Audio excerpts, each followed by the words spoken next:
Hello दोस्तों, स्वागत है एक बार फिर आप सभी का आपके अपने YouTube चैनल PS क्लासेस पर, जिस पर आज के इस वीडियो लेक्चर में हम पढ़ेंगे जीएस के कुछ इंपॉर्टेंट क्वेश्चनों को जो आपके कंपटीशन एग्जाम में ज़्यादातर पूछे जाते हैं। तो स्टूडेंट आइए बिना किसी देरी के शुरू करते हैं वीडियो लेक्चर को और देखते हैं क्या है आज के सवाल।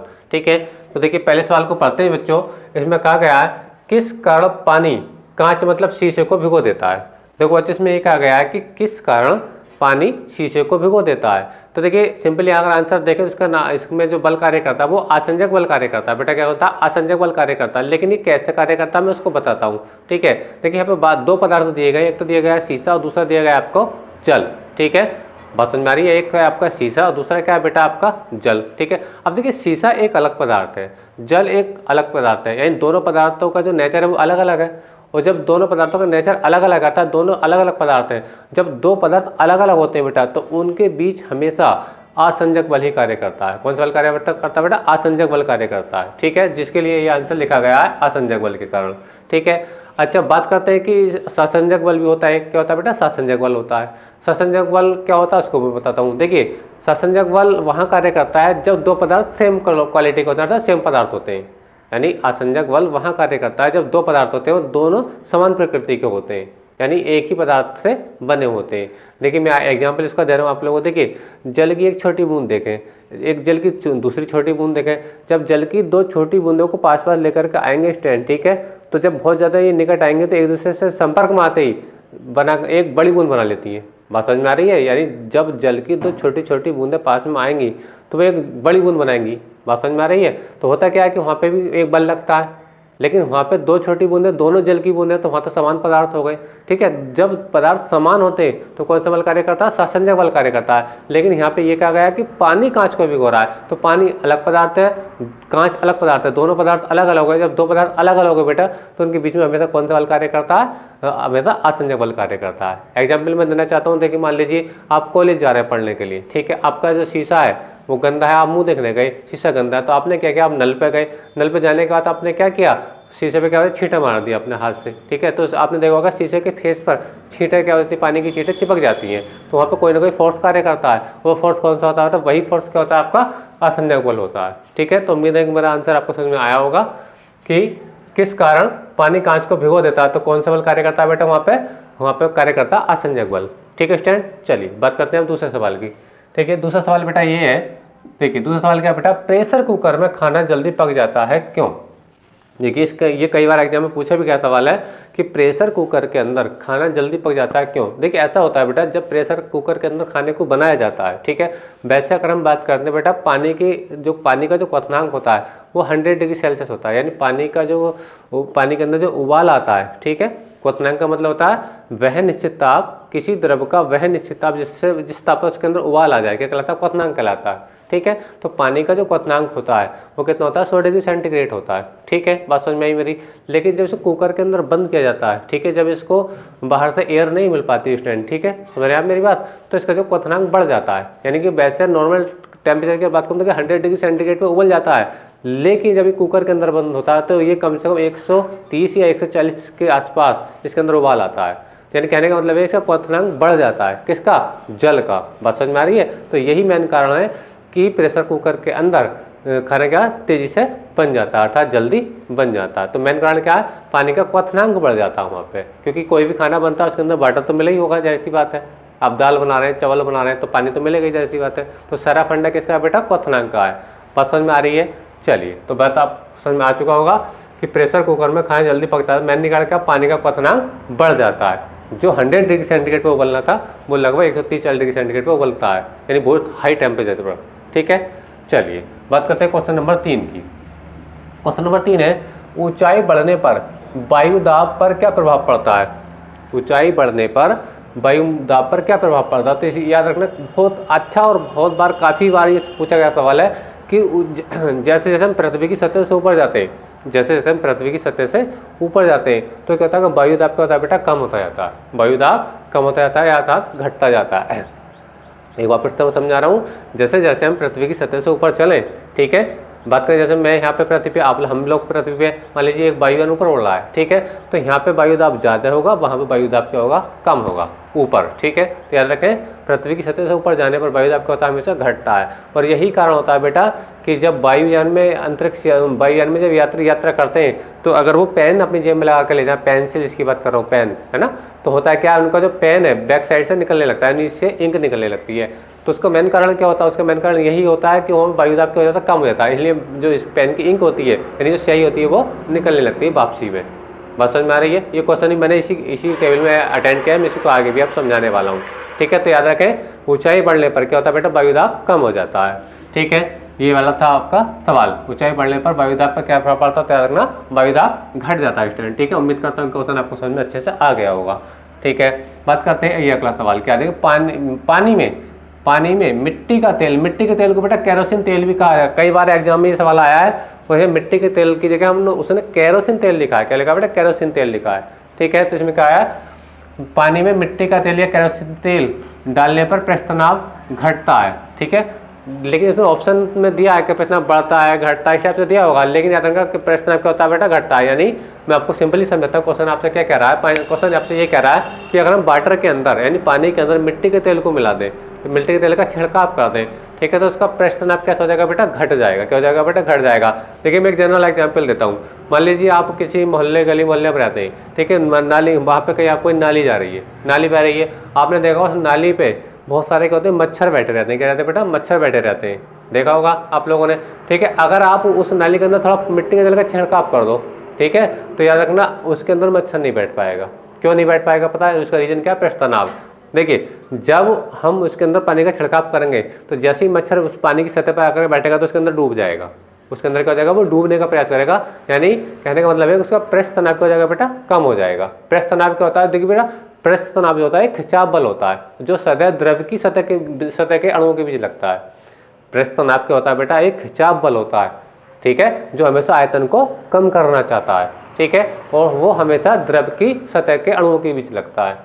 ठीक, बात समझ में आ रही मेरी? तो सवाल ये था आपका, वाटर के अंदर यानी पानी के अंदर, ठीक है, और मिट्टी का तेल मिला दें, ठीक है, तो पृष्ठ तनाव क्या हो जाएगा, हमेशा घट जाएगा। जनरल एग्जांपल मैंने आपको बताया कि नाली आपके आसपास है तो आपने देखा होगा बहुत सारे मच्छर वहाँ पे बैठे रहते हैं, लेकिन आप क्या वहाँ पे मिट्टी का तेल डाल दीजिए, अब मिट्टी का तेल डाल देंगे आप लोग स्टूडेंट, ठीक है, तो वहाँ पे मच्छर पे बैठेगा भी, लेकिन बैठ के वहाँ रुक नहीं पाएगा, सतह पर नीचे को जाएगा, एकदम डूबेगा। रीजन क्या, तो जो पानी की सतह तीव्र क्या हो गई बेटा, उसका पृष्ठ तनाव उसका कम हो गया। लेकिन जब मिट्टी का तेल नहीं था तो पृष्ठ जल की सतह में क्या, तो थोड़ा तनाव था, वहाँ क्या वहाँ पर तनाव था, ठीक है, और तनाव था जिस तनाव के कारण वहाँ पर मच्छर रुक रहा था, यानी पानी में बैठ पा रहा था। लेकिन मिट्टी का तेल डालने से वो तनाव क्या हो गया, बिल्कुल खत्म हो गया। बात समझ में आ रही है? तो यही कारण है बेटा, मैं आपको समझ में आ गया होगा कि पानी की सतह पर जब मिट्टी का तेल छिड़का जाता है तो वहाँ पृष्ठ तनाव क्या होता है, उसका कम हो जाता है वाटर का। ठीक है, और पृष्ठ तनाव को फिर से बताऊँ, पृष्ठ तनाव क्या होता है बेटा, एक खिंचाव बल होता है जो जल के सतह के अणुओं के बीच कार्य करता है। ठीक है स्टूडेंट, चलिए, तो उम्मीद है कि बात आपको समझ में आ गई होगी। ठीक है, क्वेश्चन नंबर 5 को देखते हैं। क्वेश्चन नंबर 5 है, शुद्ध जल का घनत्व कितना होता है? शुद्ध जल का घनत्व याद रखना 1 ग्राम प्रति सेंटीमीटर के क्यूब होता है। अच्छा सवाल है, काफी बार आपने, अगर आप साइंस के विद्यार्थी हैं तो इसको आपने फिजिक्स में यूज किया होगा, केमिस्ट्री में भी यूज किया होगा। तो याद शुद्ध जल का जो घनत्व होता है बेटा कितना होता है, 1 ग्राम प्रति सेंटीमीटर की क्यूब होता है। ठीक है, बहुत अच्छा सवाल। अच्छा, बात करते हैं क्वेश्चन नंबर 6 की। क्वेश्चन नंबर 6 में देखिए क्या कहा, वर्षा की बूंद का गोलाकार आकृति का कारण क्या है? देखिए वर्षा की बूंदें जब पड़ती हैं, वर्षा की बूंदें जब पड़ती हैं उनकी वो गोल गोल टाइप की क्यों आती है, कोई लंबी टाइप की क्यों नहीं आती है, ये तिरछी टाइप की क्यों नहीं आती है, यानी वो आयताकार क्यों नहीं होती है, त्रिभुजाकार क्यों नहीं होती है, वो गोलाकार ही क्यों होती है? बात समझ में आ रही है? तो देखिए इसका जो मेन कारण है वो पृष्ठ तनाव ही है। क्या बेटा, पृष्ठ तनाव, क्योंकि गोले का जो एरिया होता है, गोले का जो क्षेत्रफल होता है, अगर हम किसी भी आकृति की बात करें, चाहे हम 2D की बात करें या 3D की बात करें, द्विविमीय की बात करें, त्रिविमीय की बात करें, तो गोले का जो आयतन होता है वो हमेशा सब आकृतियों से क्या होता है बेटा, सूक्ष्म होता है। सब आकृति क्या होता है बेटा, सूक्ष्म होता है। और आपने सर्दियों के दिनों में देखा होगा बेटा कि अधिकांश जो पक्षी होते हैं, चाहे वो मुर्गी भी आपने देखी होंगी, वो अपने शरीर को सकोड़ कर थोड़ा ऐसे गोलाकार बना लेती है। मेन कारण क्या है, यही कारण है, क्योंकि जब कोई भी वस्तु गोल हो जाती है ना, उसका आयतन क्या होता है बेटा, कम हो जाता है। ठीक है, जब वर्षा की बूंद गिरती है ना तो उसका वॉल्यूम क्या होता है, गोल अवस्था में सबसे कम होता है। यानी वर्षा की जब बूंद गिरती है तो जब उसका शेप गोल होगा बेटा तो उसका जो वॉल्यूम होगा सबसे कम होगा। बस समझ आ रही है मेरी बात? तो वर्षा की जो बूंद का गोल होने का जो मेन कारण है वो क्या होता है, वो पृष्ठ तनाव ही होता है। पृष्ठ तनाव क्या होती है बेटा, गोल हो जाती है। ठीक है, क्योंकि पृष्ठ तनाव को मैंने क्या होता है, पृष्ठ तनाव क्या होता है, खिंचाव बल होता है जो जल के अणुओं के बीच लगता है, जल के अणुओं की सतह के बीच लगता है। ठीक है, जो उसको हमेशा सिकुड़ने का प्रयास करता है। तो बूंद कहते हैं सिकुड़ के क्या होती है बेटा, गोल हो जाती है। ठीक है, चलिए बात करते हैं क्वेश्चन नंबर 7 की। क्वेश्चन नंबर 7 देखिए, वायुयान से यात्रा करते समय पेन से स्याही निकलने लगती है क्योंकि। देखिए वायुदाब घटता है। अभी मैं ये सवाल आपसे डिस्कस कर रहा था, कोई अगर अपने लाइफ में अगर ईश्वर ने आपको कहीं लाइफ में अगर वायुयान से यात्रा करने का मौका मिले तो आप पेन से लग करके लेके जाना जेब के अंदर। ठीक है, या हाथ में पकड़ लेना। तो आप देख लें जैसे जैसे वायुयान ऊपर जाएगा तो आपकी जो पेंसिल होगी, ठीक है, जैसे मान लीजिए ये पेन आप देखने पे, तो इधर की ओर से पीछे की ओर से वो जो इंक है वो बाहर निकलने लगेगी। ठीक है, उसका रीजन क्या है, उसका रीजन ये है कि ऊपर जाकर वायुदाब क्या हो जाएगा बेटा, कम हो जाएगा। और जब वायुदाब कम हो जाएगा तो उसकी इंक वापसी आने लगेगी, यानी इंक बाहर निकलने लगेगी। ठीक है, तो मेनली कारण क्या होता है, वहाँ पे क्या वायुदाब कम हो जाता है। तो याद रखना इस चीज़ को, कई बार अच्छा पूछा गया सवाल और अच्छा सवाल। क्वेश्चन नंबर 8 क्या देखिए, पानी पर तैरती वस्तु का आभासी भार क्या होता है। देखिए कोई वस्तु है पानी पर तैर रही है, मान लीजिए मेरा मार्कर है, ये तो आप जान रहे हैं कोई ना कोई वजन इसके अंदर है। ठीक है, अगर मैं इसी पेन को अगर मैं किसी नदी के अंदर रख दूं, ये तालाब के अंदर रख दूं, ठीक है, तो क्या होगा, ये तैरने लगेगा। क्या लगेगा बेटा, तैरने लगेगा। इसका रीजन क्या है, इसका देखिए वास्तविक इसके अंदर वजन तो कुछ है, इसका वास्तविक वजन तो कुछ है, लेकिन ना इसने आभासी वजन कितना होगा, तो आभासी वजन जो वस्तु तैरती है उसका आभासी भार कितना होता है बेटा, शून्य होता है।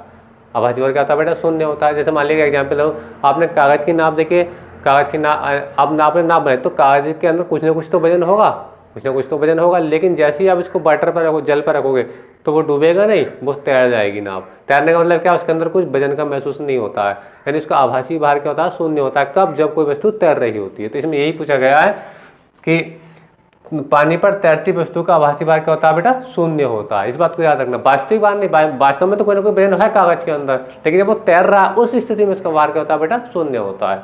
ठीक है, बात करते हैं क्वेश्चन नंबर 9 की। क्वेश्चन 9 क्या है, गर्म सूप, सूप का मतलब है हलवा सा है, जो हलवा आप खाते हैं। ठीक है स्टूडेंट, गर्म सूप स्वादिष्ट क्यों लगते हैं, इसका मेन कारण क्या, प्रश्न आपके कारण। देखिए इसको मैं अच्छे समझाता हूँ आप लोगों को। देखिए आपने देखिए, आप मान लीजिए चाय पी रहे हैं, घर पे चाय पी रहे हैं, ठीक है, जब चाय आप एक बार ठंडी पीजिए, एक बार गर्म चाय पिए, तो जितना टेस्ट आपको गर्म चाय में आएगा उतना टेस्ट ठंडी चाय में नहीं आएगा। बस यही सवाल है, बात समझ आ रही है। यानी अगर गरम गरम आप हलवा खा रहे हैं, ठीक है, ऐसा नहीं कि चूल्हे से उतरते ही खाने लगेंगे आप लोग, है नहीं तो मुंह जल जाएगा आप लोगों का। ठीक है, नॉर्मल क्या करो, नॉर्मल गर्म है, ठीक है, आप उसको खाइए और एक बिल्कुल ठंडा करके खाइए, तो आपको हल्के गर्म में ज़्यादा टेस्ट आएगा। उसका रीज़न क्या है, जब वो हलवा आपका गर्म रहेगा, क्या रहेगा बेटा, हल्का गर्म होगा, तो उसमें प्रस्तनाप क्या होगा बेटा, कम होगा।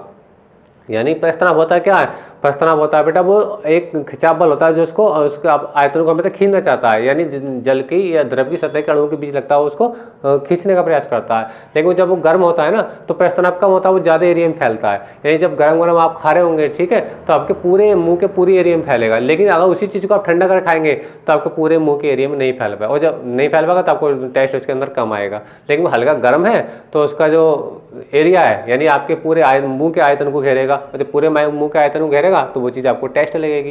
बात समझ में आ रही है। तो यही रीजन है कि गर्म हलवा, जहाँ पे इसको सूप कहा गया है, उसका गर्म हलवा या सूप स्वादिष्ट इससे लगते हैं क्योंकि वहाँ पे इसका प्रस्तनाप क्या होता है बेटा, कम होता है। ठीक है, लेकिन उसी चीज़ को आप ठंडा करके खाओगे तो इतना टेस्ट नहीं देगा। रीजन क्या है कि आपके मुंह के एरिया में इतना नहीं फैल पाएगा जितना कि वो गर्म गर्म फैल जाएगा, और जब ज़्यादा फैलेगा मुंह के अंदर तो आपको ज़्यादा टेस्ट आएगा। ठीक है, तो उम्मीद करता हूँ कि मेरी बात आपको समझ में आई होगी। तो इसमें कहा गया गर्म सूप स्वादिष्ट क्यों लगते हैं, तो मेन कारण क्या, प्रस्तनाप। ठीक है, यानी गर्म हलवे का जो प्रस्तनाप होता है वो कम होता है। ठीक है स्टूडेंट, अच्छा बात करते हैं क्वेश्चन नंबर 10 की। क्वेश्चन नंबर 10 देखिए क्या है, ताप बढ़ाने पर किसी द्रव का प्रस्तनाप क्या होता है, घटता है। देखिए कोई द्रव है, एक्सवाइजेड मान लीजिए कोई द्रव है, तो उसमें कहा अगर हम उसका ताप बढ़ाते हैं, टेम्परेचर बढ़ाते हैं किसी द्रव का, तो उसका प्रस्तनाप क्या हो जाएगा, हमेशा घट जाएगा, हमेशा घट जाएगा। मैं आपको एग्जाम्पल देकर समझाता हूँ। देखिए मान लीजिए आपके लिए गर्म गर्म चाय बन करके आई, गर्म गर्म चाय बन करके आई, तो आपने एकदम नहीं पी, ठीक है, आपने 5 मिनट वेट किया। 5 मिनट वेट करने के बाद आप देखेंगे लगभग 5 मिनट के अंदर ही अंदर देखेंगे उसकी चाय की सतह पर मलाई जैसी जमने लगती है, पपड़ी जमने लगती है। रीजन क्या है, क्या पपड़ी होती है, वही तो प्रस्तनाप है। यानी जैसे जैसे चाय ठंडी होगी, ठीक है, उसके अंदर जल का क्या होगा, उसके अंदर एक तनाव बल यानी खिंचाव बल कार्य करने लगेगा। कौन सा बल कार्य करने लगेगा, खिंचाव बल कार्य करने लगेगा, है ना, यानी वो खींचने का प्रयास करेगा, और जब खींचने का प्रयास करेगा तो आपको लगेगा जैसे कि वो मलाई जम रही है, वास्तव जबकि वो होता क्या, रियल में प्रस्तनाप के कारण होता है। तो याद रखना, अगर वो चाय गर्म थी तो उसके अंदर मलाई नहीं थी, ठीक है, लेकिन जैसे जैसे वो ठंडी हुई, है नहीं, जब जैसे जैसे वो ठंडी हो रही है स्टूडेंट, ठीक है, तो उसका क्या प्रस्तनाप क्या हो रहा है, बढ़ता चला जा रहा है। ठीक है, तो याद रखना इसमें यही कहा गया है कि ताप बढ़ाने पर किसी द्रव का पृष्ठ तनाव क्या होता है, हमेशा घट जाता है। ठीक है, अगर उसको ठंडा करोगे तो पृष्ठ तनाव क्या हो जाएगा, बढ़ जाएगा। चाय बिल्कुल ठंडी हो जाएगी तो मलाई इसमें और गाढ़ी भी हो जाएगी और मोटी भी हो जाएगी। ठीक है स्टूडेंट, तो उम्मीद करता हूँ मेरी बात आपको समझ में आ चुकी होगी। बात करते हैं क्वेश्चन नंबर 11 की। किस कारण पृथ्वी सूर्य के चारों ओर घूमती है? बहुत कॉमन सा सवाल है।